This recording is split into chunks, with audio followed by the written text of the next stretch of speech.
Hello, hello, je vous retrouve aujourd'hui pour une nouvelle guidance sentimentale pour les taureaux, ascendant lunaire et vénusien pour la semaine du 27 au 2 août. Avant de commencer, je précise que les énergies sont interchangeables, qu'il peut s'agir de vous, de votre hôte, mais également d'une tierce. N'oubliez pas de replacer dans votre contexte. N'oubliez pas non plus que ce sont des guidances générales et que ça ne pourra donc pas parler à tout le monde. Je vous invite alors à aller voir votre ascendant, votre lunaire et votre vénusien pour un complément d'information. Si toutefois vous souhaitez avoir votre propre guidance, votre propre consultation, n'hésitez pas, je vous mets le lien juste là au-dessus dans le petit rectangle noir. Vous cliquez dessus et vous atterrissez directement sur la plateforme de réservation. N'oubliez pas de vous abonner, de liker, de partager afin de faire grandir la chaîne, de faire grandir la communauté et surtout activer la clochette de notification pour avoir les notifs des prochaines vidéos, des prochains shorts, des prochains lives et également des posts qu'il pourrait y avoir prochainement. Alors les taureaux, je vais commencer par vos messages avec le petit oracle « Dis-moi que tu m'aimes ». Je vais prendre 3 messages et un en dos. Vous prenez celui qui vous parle, celui qui résonne en vous, celui qui fait écho à votre histoire. On y va donc, c'est parti pour les taureaux ascendant lunaire et vénusien pour la semaine, donc du 27 au 2. Allez, c'est parti, on y va. Alors, pour les taureaux ascendant lunaire et vénusien pour la semaine. Alors, je reprends. Pour les taureaux ascendant lunaire et vénusien, nous avons la nouveauté. Pour prendre un nouveau départ, il suffit souvent de se tourner vers l'amour. Ici, on t'annonce l'arrivée imminente d'une nouveauté dans ta vie, avec de jolies promesses créatives qui te rendra de nouveau heureux ou heureuse, que ce soit seul ou à deux. Alors, pour les taureaux, ascendant lunaire et vénusien pour la semaine, donc du 27 au 2. Allez, quels sont les messages, s'il vous plaît, pour les taureaux? Nous avons donc le désir. Réveiller le désir n'est pas aussi difficile qu'il n'y paraît. Ne dit-on pas que l'appétit vient en mangeant? Alors à table et bon appétit. Et ensuite, nous avons la méditation. Médite, pense et tu comprendras. Ne tire pas de conclusions hâtives sur ta vie sentimentale.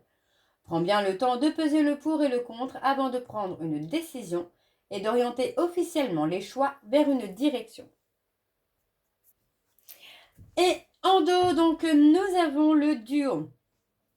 Seul, on est fort ou forte, mais à deux, on va plus loin.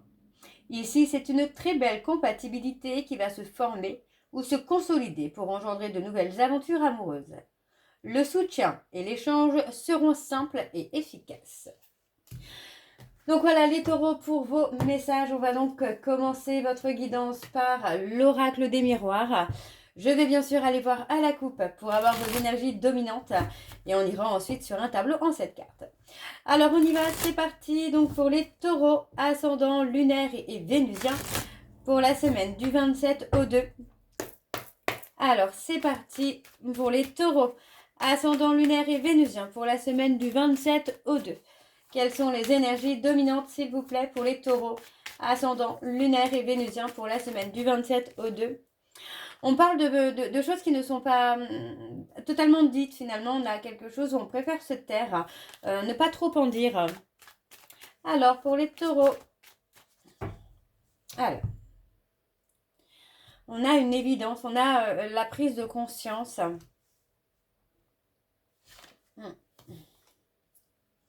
Pour moi, on prend conscience qu'on a peut-être jugé une personne trop rapidement.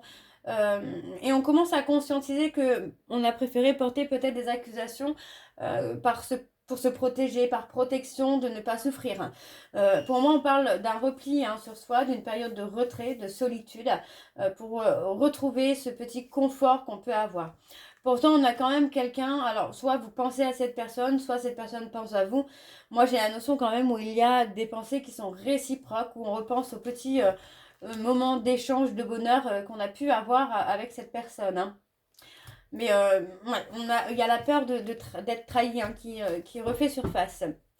Alors, je continue pour les taureaux, ascendant, lunaire et vénusien pour la semaine du 27 au 2. Quelles sont les énergies, s'il vous plaît, pour les taureaux, ascendant, lunaire et vénusien pour la semaine du 27 au 2? Et on y va. c'est parti. Alors, hop, je vais juste enlever ça. Alors, on a le retour. Il y a le retour du passé. Alors, non, je ne vais pas dire le retour du passé. Pour moi, on revient vers une personne du passé. Alors, ça peut être passé proche, passé lointain, mais je pense que c'est plutôt quelque chose de proche. On parle de faire un déplacement pour voir cette personne, pour rencontrer cette personne, pour discuter. Pour moi, il y a quelque chose qui change par rapport à votre passé. On a quelque chose qui sera beaucoup plus loyal, beaucoup plus fidèle et beaucoup plus complice. Alors, on a une évolution. Vous voyez, on parle d'évolution. On parle de vouloir la même chose avec cette personne. L'envie de s'engager, de s'investir et de vouloir construire. Pour moi, on a clairement cette évolution qui est là. Les choses changent. Pour moi, il y a aussi un côté schéma répétitif qui se casse où il n'y a plus de trahison, où il n'y a plus de mensonge. Hein. Alors, il y a le côté un peu vulnérabilité qui est là aussi. On parle d'une nouveauté, hein, on parle d'une relation nouvelle hein, qui est là, dans laquelle on se protège encore un petit peu. Mais pour moi, ça va avancer. Ouais, il y a le désir est réciproque, intense. Malheureusement, le fait de prendre ce comportement de protection ralentit un peu l'évolution.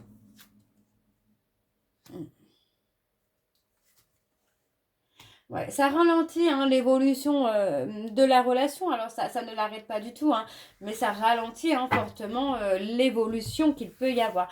Bien que on conscientise vraiment que l'intensité est là, la connexion est là, le désir est là. Mais il y a ces côtés où on est encore un peu vulnérable et où on préfère se protéger par peur de souffrir. On voit que les choses avancent avec beaucoup de lenteur.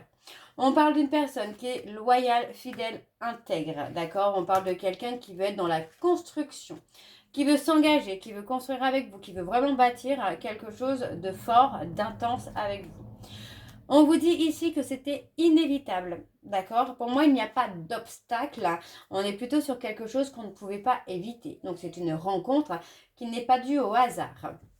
Même si cette rencontre vous déstabilise, pour moi, c'est quelque chose que vous avez attiré à vous. D'accord? On parle d'une conversation aussi qui est inévitable pour pouvoir remettre les choses à zéro, pour pouvoir peut-être rassurer aussi cette personne hein, qui peut se poser beaucoup de questions, qui peut être dans les peurs, dans les doutes par rapport à vous. Hein.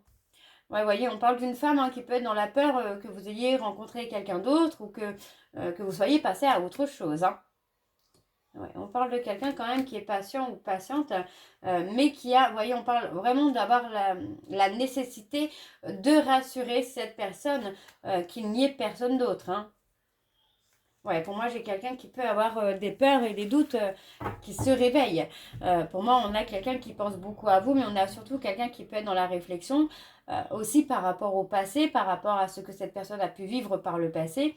Elle peut avoir justement des peurs d'infidélité ou les peurs que vous l'ayez abandonné pour quelqu'un d'autre. Donc pour moi, il y a peut-être le besoin aussi, la nécessité de rassurer cette personne en expliquant hein, ce qu'il se passe, pourquoi vous avez un besoin de vous replier sur vous-même, pourquoi vous avez besoin de silence, pour apaiser aussi ces peurs à cette personne. Hein. Ok. Alors, je vais aller voir en dos. Et en dos, on a effectivement le repli sur soi. Vous voyez, on parle d'un bonheur hein, qui est présent. On parle clairement de quelque chose qui est possible avec cette personne. Mais encore une fois, vous voyez, pour moi, il faut sortir de sa coquille, sortir de sa zone de confort pour s'ouvrir à ce bonheur hein, qui vient à vous et surtout de travailler ensemble sur l'apaisement. Pour moi, travailler ensemble sur l'apaisement, c'est se rassurer l'un à l'autre. Voyez, rassurez l'autre par rapport à votre éloignement. On a quelqu'un qui peut culpabiliser et qui peut penser que cet éloignement est de sa faute. Hein. Alors, je continue avec l'oracle de Chat Noir Guidance et je vais également aller voir à la coupe pour avoir vos énergies dominantes. Alors, on y va, c'est parti pour les taureaux, ascendants, lunaires et vénusiens pour la semaine du 27 au 2. C'est parti. Alors on y va, c'est parti donc pour les taureaux, ascendant lunaire et vénusien, pour la semaine du 27 au 2 août. Quelles sont les énergies dominantes, s'il vous plaît? Quelles sont les énergies dominantes, s'il vous plaît, pour les taureaux, ascendant lunaire et vénusien, pour la semaine du 27 au 2? On a quelque chose qui est protégé, hein, on parle d'un lien qui est protégé là. Pardon, excusez-moi. Alors, on a la force et la protection. On se protège, hein, on se protège beaucoup. Pour moi, j'ai quelqu'un qui regrette de se protéger, hein, qui regrette de ne pas avoir pris cette responsabilité finalement d'expliquer les choses et qui s'est enfermé dans sa zone de confort par peur d'être trahi. Hein. On a la communication hein, qui revient quand même. Hein. On parle vraiment d'un lien. Hein. Il y a un lien d'âme entre vous et cette personne. Hein. Alors, on continue avec le tableau. Donc, pour les taureaux, ascendant lunaire et vénusien, pour la semaine du 27 au 2. Allez, quelles sont les énergies, s'il vous plaît, pour les taureaux, ascendant lunaire et vénusien, pour la semaine du 27 au 2.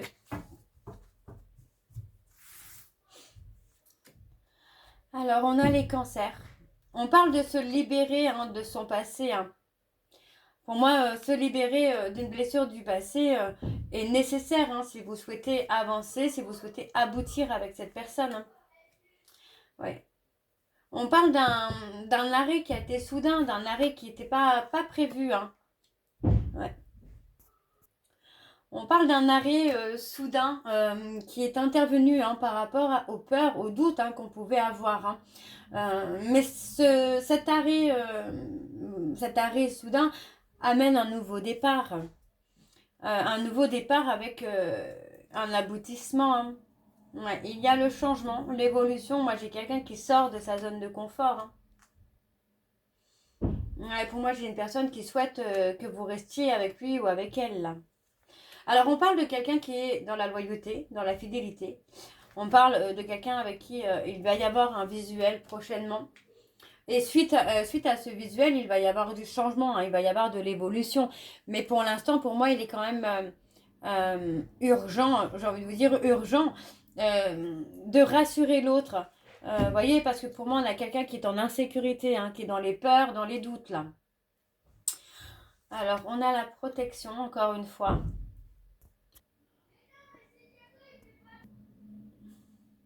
On a la loyauté, la fidélité. Hein. Pour moi, il y a la réussite hein, sur la relation si on arrive à se libérer du passé. Dans tous les cas, on parle vraiment d'un visuel où il va y avoir du changement après.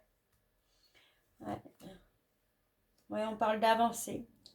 On parle de quelqu'un qui a besoin d'une relation de cœur, hein, pas quelqu'un qui veut du superficiel. Hein.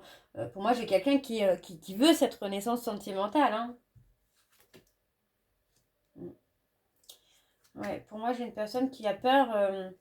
Voyez, on parle de quelqu'un qui a peur que vous soyez passé à autre chose, que vous ayez rencontré quelqu'un d'autre. Hein. Donc, on parle d'une femme hein, qui est dans l'attente. Ouais, on parle de quelqu'un qui est dans l'attente. Voyez, pour moi, c'est quelqu'un qui est dans l'attente, mais qui peut être dans les peurs, dans les doutes, dans les peurs, surtout que ce soit une cassure définitive. Donc pour moi, il est quand même crucial, là, les taureaux, hein, d'avoir une conversation cœur à cœur avec cette personne, de la rassurer ou de le rassurer par rapport à cette attente, par rapport à ce non-contact. Et pour moi, après un visuel, il va y avoir du changement. Hein. On a les balances. On a ensuite les béliers, les cancers, les lions. Alors en dos, ouais, pour moi j'ai quelqu'un qui a peur de montrer une période de chaos, hein, qui a peur de se montrer, comment je vais pas déprimé, j'ai pas la sensation que ce soit déprimé, mais qui a peur de montrer ses émotions surtout. On a quand même une progression, vous voyez, on parle de révélation, hein, et on parle de réconciliation. Pour moi, on va révéler, on va révéler ce qu'on ressent, mais on va révéler aussi les peurs et les doutes qu'on peut avoir. Hein. Alors, je continue avec l'améthyste love. Donc, c'est parti, on y va pour les taureaux. Ascendant lunaire et vénusien pour la semaine du 27 au 2. Oups. Du 27 au 2. Pour les taureaux.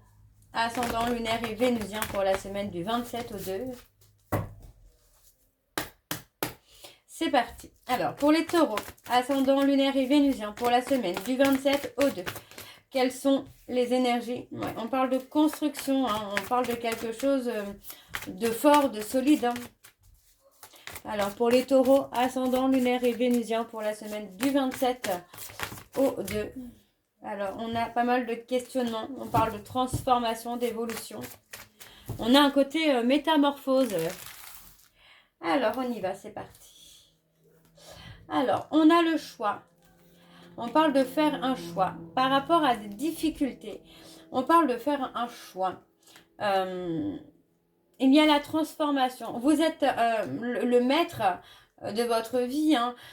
Et pour moi, voyez, on parle sentimentalement qu'il y a quand même un amour protecteur et bienveillant.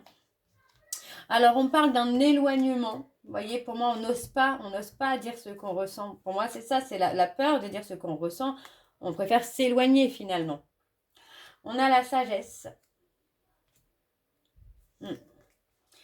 On parle de relation quand même qui est chaleureuse, hein, d'une relation où pour moi, il est possible d'avoir une réussite dessus. Hein. On parle de quelque chose qui est en mouvement aussi, on parle de communication chaleureuse, d'échanges chaleureux. On parle de quelqu'un qui pense beaucoup à vous. Hein. Et on parle de revenir vers cette personne, faire bouger les choses. On n'a pas quelque chose qui est en arrêt. Oui, pour moi, on parle d'une femme qui est dans le questionnement. Quelqu'un qui a été charmé par vous et qui pensait que l'attirance était réciproque, était mutuelle. Mais le silence, le repli sur soi peut amener finalement cette personne à douter, tout simplement. Donc, on a quand même un visuel, encore une fois. Hein. On a un visuel, un rendez-vous qui vient à vous, là, les taureaux. Voyez, on parle clairement d'attirance, quelque chose qui est réciproque. Pour moi, il y a le bonheur à la clé, là, avec cette personne. On parle d'un lien d'âme. On parle d'un bonheur durable. Pour moi, c'est vrai que là, j'ai l'impression que le blocage, c'est beaucoup la communication. Hein. Le fait de se replier sur soi, de ne pas communiquer, ça peut être vraiment bloquant pour l'évolution.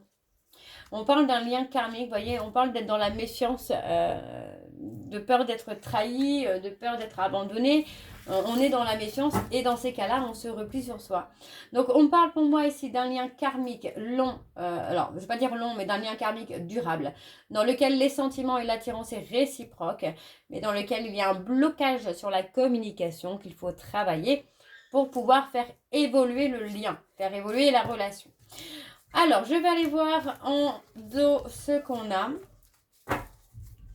Et donc, en dos, on a l'atmosphère chaleureuse. Vous voyez, on parle d'une femme qui peut être très chaleureuse. Hein, quelqu'un qui peut être très chaleureuse. Quelqu'un qui peut plaire aussi à d'autres hommes. Mais pas forcément quelqu'un qui est en couple avec un autre homme. Vous voyez, on parle de quelqu'un qui est indépendante. Donc, pour moi, c'est quelqu'un qui a même eu un coup de cœur pour vous, mais c'est vrai qu'il pourrait y avoir un autre homme ou une autre femme qui tourne autour de cette personne. Hein. Mais effectivement, pour moi, j'ai la sensation qu'on est plutôt sur quelqu'un de célibataire qui a eu un coup de foudre pour vous et qui voit vraiment un couple officiel avec vous, hein, les taureaux. Alors, je vais terminer votre guidance par vos messages de conclusion. Je vais prendre 3 messages et un en dos. Vous prenez celui qui vous parle, celui qui résonne en vous, celui qui fait écho à votre histoire. Alors, on y va, c'est parti.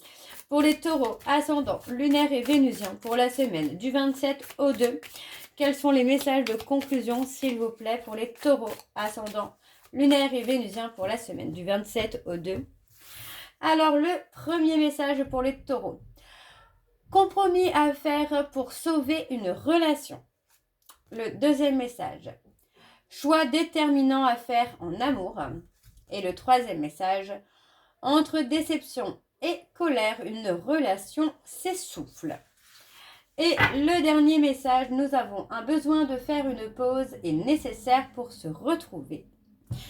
Donc voilà les taureaux, j'espère que cette guidance vous parlera. N'hésitez pas de me dire en commentaire si c'est le cas. Moi je vous retrouve très bientôt pour la suite des guidances du mois d'août. En attendant, je vous embrasse, je vous dis à très bientôt et prenez soin de vous. Bisous.